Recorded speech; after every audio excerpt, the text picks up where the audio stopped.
Content monetization দেওয়া শুরু করে দিয়েছে ফেসবুক।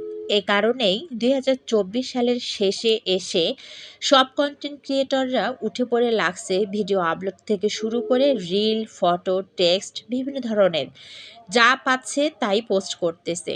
কিন্তু এত কিছু করার পরেও আদেও কি সবাই এই কন্টেন্ট মনিটাইজেশনটা পেয়ে যাবে? হ্যাঁ বন্ধুরা, আসসালামু আলাইকুম। আমি প্রিয়া, নতুন একটি ব্লগে সবাইকে স্বাগতম।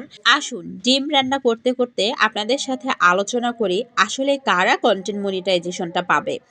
সবার আগে আমাদের জানতে হবে এই কন্টেন্ট মনিটাইজেশনটা কি।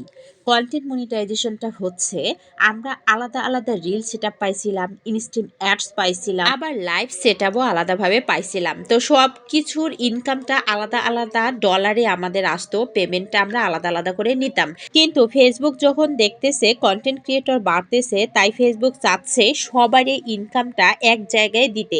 মানে রিলের ইনকাম, ইনস্ট্যান্ট অ্যাডসের ইনকাম, ফটোর ইনকাম, টেক্সট ইনকাম, তারপর হচ্ছে লাইভের যে ইনকাম, এই সমস্ত ইনকামগুলো যে ডলারগুলো আসবে সেই ডলারগুলো সবগুলো একখানে করবে, একখানে করে ওইখান থেকে তারা পেমেন্ট করবে। সেটাই হচ্ছে কন্টেন্ট মনিটাইজেশন।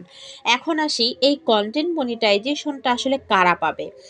যারা প্রতিনিয়ত ৩ থেকে ৪টা রিল আপলোড করতেছে, ৩ মিনিটের ভিডিও আপলোড করতেছে, টেক্সট আপলোড, আবার যে কোনো ধরনের ছবি পোস্ট করতেছে, তারাই আসলে এই কন্টেন্ট মনিটাইজেশনটা পাবে।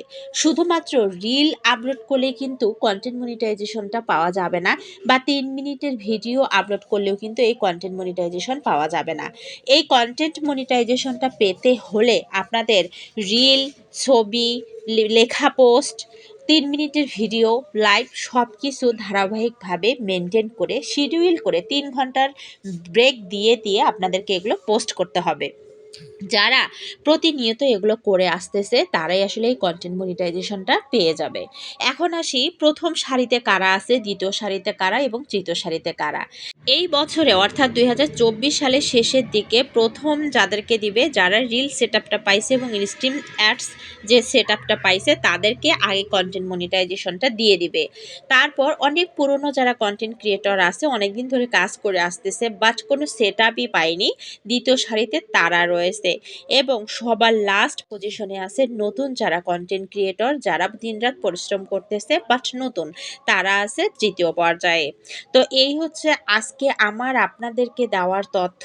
আপনারা ফেসবুক সংক্রান্ত কোনো কিছু প্রশ্ন যদি থেকে থাকে তাহলে অবশ্যই আমার এই ভিডিওর কমেন্টে এসে করবেন।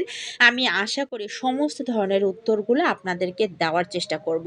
তো তথ্যগুলো দেওয়াও শেষ, আমার ডিম রান্নাও শেষ। আবার কোনো ভিডিওতে আপনাদের সাথে দেখা হবে। ততক্ষণে আল্লাহ হাফেজ, আসসালামু আলাইকুম।